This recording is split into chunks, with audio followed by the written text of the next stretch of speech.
DPR RI, Partai Demokrasi Indonesia Perjuangan, mengganti dua caleg terpilih dari partainya dengan kader lain. Dua anggota DPR tersebut yaitu Tia Rahmania dari Dapil Banten dan Rahmat Handoyo dari Dapil Jawa Tengah 5. Tia Rahmania memperoleh 37.359 suara di daerah pemilihan Banten 1. Sementara Rahmat Handoyo diketahui memenangkan kursi DPR setelah meraup 76.414 suara sah di Dapil Jawa Tengah 5. Penggantian itu tertuang di dalam keputusan Komisi Pemilihan Umum atau KPU nomor 1368 tahun 2024. Melalui surat tersebut, KPU menyatakan pelantikan Tia Rahmania dan Rahmat Handoyo batal karena diberhentikan sebagai anggota partai. Tia Rahmania digantikan oleh Boni Triana, sementara Rahmat Handoyo digantikan oleh Didik Haryadi. Ketua DPP PDIP Puan Maharani merespon polemik pemecatan kadernya Tia Rahmania, anggota DPR terpilih 2024-2029. Puan membantah pemecatan Tia Rahmania imbas kritikan kerasnya kepada Ketua KPK Nurul Gufron dalam agenda pemantapan nilai-nilai kebangsaan di Lemhanas. Puan menyebut semua ini merupakan keputusan Mahkamah Partai. Tidak ada hubungannya karena memang acara yang kemudian di Lemhanas itu kan dilaksanakan itu sebelum sesudah surat itu kemudian dilayangkan kepada KPU, jadi nggak ada hubungannya. Ini jangan kemudian ada salah pengertian, ini ada sepertinya ada perbedaan atau ada ketidaksukaan antara partai politik dengan KPK, tidak ada hubungannya. Proses di internalnya juga sudah berjalan sebelumnya juga ya, Bu Puan ya? Silakan tanya ke DPP partai.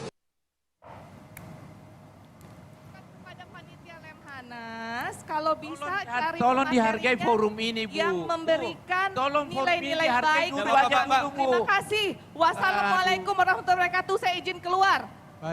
PDI Perjuangan, Banten 1. Sebelumnya, dalam agenda pemantapan nilai-nilai kebangsaan di Lembaga Ketahanan Nasional, Tia Rahmania mengkritik Wakil Ketua Komisi Pemberantasan Korupsi, Nurul Gufron.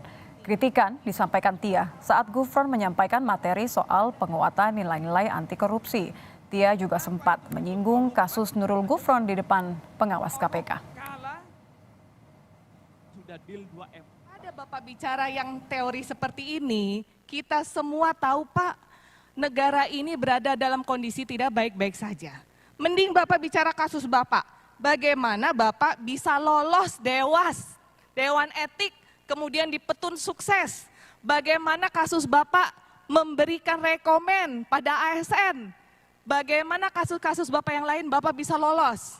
Mohon maaf Pak, Bapak bukan produk dari kami, ya. Bapak bukan produk dari kami. Ya, hanya sepekan jelang pelantikan PDIP mengganti dua anggota DPR terpilih. Salah satunya adalah Tia Rahmania, sosok yang mengkritik pimpinan KPK Nurul Gufron ketika mengisi materi tentang anti korupsi di Lemhanas. Apakah penggantian ini imbas kritikannya kepada KPK? Kita akan bahas bersama politisi PDI Perjuangan Ciko Hakim dan Direktur Eksekutif Parameter Politik Adi Prayitno. Selamat petang, Mas Ciko, Mas Adi. Ponakannya Kodari, Om. Mas Adi jangan ditahan dulu ya ketawanya, komentarnya kita mau ke Mas Ciko dulu nih. Mas Ciko, saya tanya kronologi deh. Jadi sebenarnya apa? Kenapa alasan pemecatan Tia Rahmania ini hanya sepekan loh jelang pelantikan? Kok suara dari Kompas nggak kedengeran ya? Mas Ciko? Gue juga nggak bisa dengar. Jangan-jangan kita ngobrol di. Mas Ciko aman suara Nitya? Nampaknya baik Mas Ciko maupun juga Mas Adi belum mendengar suara Nitya karena urusan teknis. Mas Ciko, Mas Adi, apakah sudah dengar suara Nitya atau mungkin harus dikondisikan ada tombol unmute yang harus ditekan terlebih dahulu? Mas Ciko, Mas Adi. Saya baru dengar suara kamu dari tadi. Oke, Mas Ciko aman ya suara Nitya ya? Aman. Ini baru mau tanya nih, kenapa? Mudah-mudahan sekarang pertanyaannya jelas, jadi Mas Ciko bisa jawab. Apa alasan pemecatan Tia Rahmania? Cuma sepekan Mas Ciko. Oh enggak, itu yang salah. Itu yang salah diketahui oleh publik dan masyarakat, dan kami di sini ingin meluruskan ya. Jadi begini kronologisnya ya, agak panjang tapi akan saya bacakan. Pada 13 Mei tahun 2024, Bawaslu Provinsi Banten memutus 8 PPK di 8 kecamatan Dapil Banten 1, Lebak dan Pandeglang, terbukti bersalah melakukan tindak pelanggaran penggelembungan suara yang menguntungkan Tia Rahmania yang bersangkutan itu ya. Lalu tanggal 14 Agustus 2024, Mahkamah Partai menyidangkan kasus Tia bersama kasus dengan Pak Rahmat dari Jateng dan memutus mereka bersalah melanggar kode etik dan disiplin partai terkait dengan penggelembungan suara tersebut. Pada tanggal 30 Agustus, hasil sidang Mahkamah tersebut dikirim ke KPU. Lalu tanggal 3 September, Mahkamah Etik dan Kehormatan Partai menyidang perkara yang bersangkutan dan memutus memberhentikan keduanya tanggal 3 September 2024. Lalu tanggal 13 September, DPP mengirim surat pemberhentian yang bersangkutan ke KPU. Nah, kami melihat begini Mbak, jadi dalam tentang waktu 13 September tersebut, dugaan kami KPU tentunya punya prosedur dan punya proses yang harus dilalui ketika menerima surat dari kami. Nah, berbarengan dengan itu mungkin KPU sudah terlanjur mengundang yang bersangkutan untuk hadir di acara Lemhanas. Oke. Nah, namun kan kalau kita bicara soal etika dan kewajaran, kepatutan, seharusnya yang bersangkutan dengan mengetahui bahwa partai sudah memberhentikannya sebagai anggota itu tidak hadir. Jadi KPU ketika acara Lemhanas itu belum tahu, belum dapat infonya. KPU sudah dapat suratnya, tapi mungkin prosedurnya kan ada, kita nggak tahu. Nah ini harus ditanyakan kepada KPU. Ini kan masalah serius berarti ya Mas Iko, kalau Anda katakan, maaf saya potong, kalau memang ini betul mengenai penyelidikan, sudah ada penyelidikan bahwa memang penggelembungan suara, ini kan berarti isu serius. Partai nggak mengirim orang lain saja atau memastikan bahwa KPU ini sesuatu yang serius loh, jangan diundang. Ya kan kami nggak tahu siap dia udah diundang apa belum. Kan acaranya berlangsung ya kan, jadi itu pada prinsipnya. Nah lalu kemudian 23 September KPU merilis keputusan penetapan itu, dan menurut kami tidak di sini untuk menyalahkan KPU ya, tetapi kan kita tahu kemanapun kita bersurat tidak hari itu juga, detik itu juga surat itu kemudian kalau gitu ini langsung diganti aja gitu, enggak gitu kan, ada prosesnya. Jadi pada tanggal 23 September kemarin KPU sudah merilis keputusan penetapan calon terpilih dan yang ada di dapil tersebut bukan Tia Rahmania. Tetapi proses ini berjalan yang saya sebutkan tadi sejak 13 Mei 2024. Baik, kalau untuk Rahmat Handoyo alasannya apa Mas Ciko? Apakah sama? Apakah kondisinya juga sama dengan Tia? Betul, kondisinya sama dan di keseluruhan di partai kami, di Mahkamah Partai kami menyidang kurang lebih 180 kasus terkait dengan penggelembungan suara di internal kader-kader kami. Baik, saya ke Mas Adi kalau begitu. Mas Adi sudah mendengar suara Nitya ya? Ya, Nitya. Ya, ini tadi mencoba untuk menerjemahkan artinya. Kalau memang PDIP merasa bahwa ada kasus penggelembungan suara, jadi ini memang keputusan yang memiliki dasar yang sesuai dengan etika dan aturan. Anda memandangnya bagaimana? Kan tetap saja ada pandangan bahwa ini hanya seminggu, tapi ada juga mengatakan bahwa Tia ini kan kritis terhadap KPK. Apakah pemecatan ini bisa jadi imbas kritik Tia ke KPK? Ya, kalau saya mengikuti perkembangan secara umum nih Tia, kenapa caleg terpilih itu banyak yang dilantik ya. Saya kira kejadiannya bukan hanya kali ini saja di 2024. 2019, 2014 juga terjadi.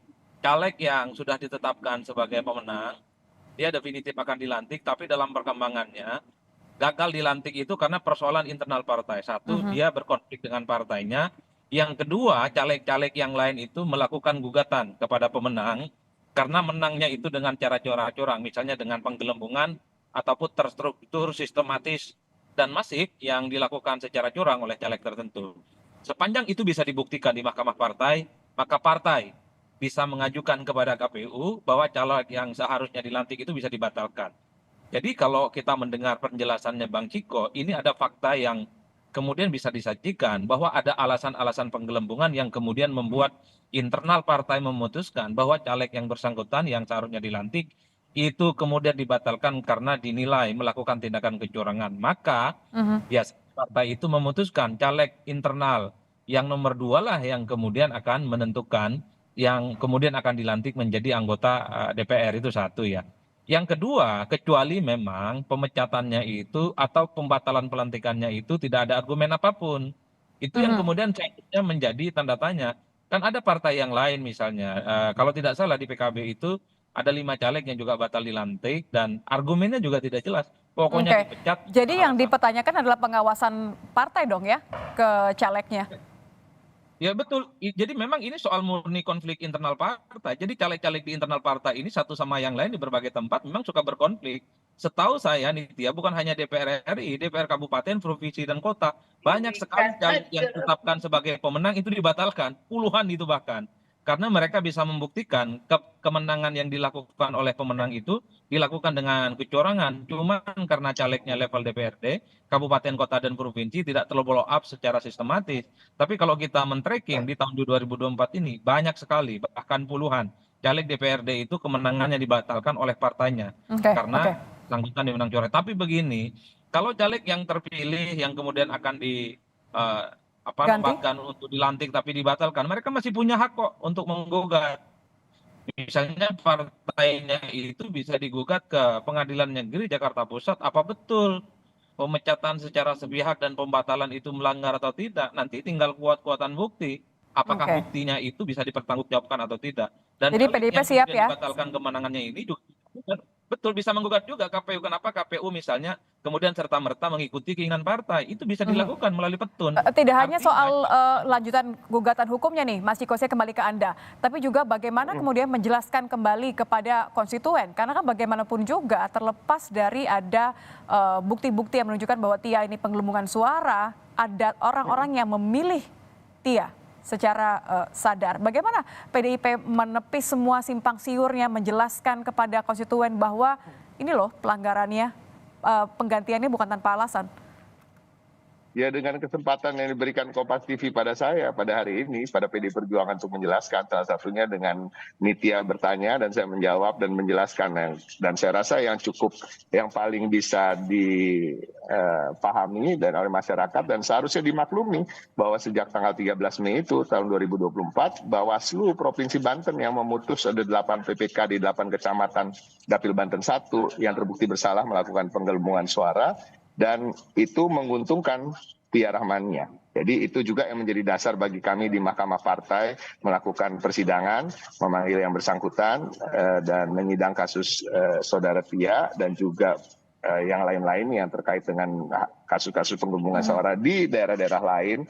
Dan itu juga yang terkait dengan kader internal kami tidak pandang bulu tentunya. Dan ini kami lakukan, dan ketika ada pelanggaran kode etik biasanya kami menawarkan untuk yang bersangkutan mengundurkan diri. Tapi kalau yang bersangkutan tidak ingin mengundurkan diri ya tentunya sanksinya adalah pemberhentian. Tapi Oke, juga berarti Tia statusnya masih kader ya, Mas Ciko ya? Terakhir kami Statusnya Tia berarti masih kader ya? enggak dong, kan pemberhentian sebagai kader udah. Oh, oke, sudah dipecat berarti ya. Baik. Udah dipecat ya, pemberhentian itu pemecatan gitu ya. Oke. Jadi kata lain ya kan, kalau pecat kan agak keras ya, pemberhentian dari kerja kan pemecatan namanya. Nah dia sudah diberhentikan sebagai kader dan tapi juga tadi dipersilahkan untuk menggugat di pengadilan tinggi atau pengadilan petun dan lain-lain. Nah ini suatu proses yang biasa dan terjadi di setiap pemilu tentunya. Dan kalau tadi Pak Nitya tanya bagaimana cara menjelaskan ke masyarakat ya melalui kesempatan diberikan oleh media, dan tentunya kami juga sudah publish release terkait hal tersebut. Dan harapan kami tentu ya tidak ada lagi hal-hal yang terjadi serupa di pemilu-pemilu berikutnya. Ya, itu yang jadi. Kami hanya bisa meminimalisir. Yang jadi penting ya, jangan sampai kemudian ada presiden buruk. Jadi yang menjadi penekanan adalah tidak ada hubungannya dengan kritik yang bersangkutan terhadap Pak Gufron dari KPK. Dan ini saya rasa juga tidak masuk akal kalau PDI Perjuangan yang sekarang ini juga sering berseteru secara jawab-jawaban melalui media dengan KPK. Jadi saya rasa nggak masuk akal. Tidak ada hubungannya ya, bukan karena mengkritik KPK ya. Siap. Terima kasih. Sama sekali bukan. Terima kasih Mas Ciko Hakim, terima kasih Mas Adi Prayitno. Selamat datang. Terima kasih.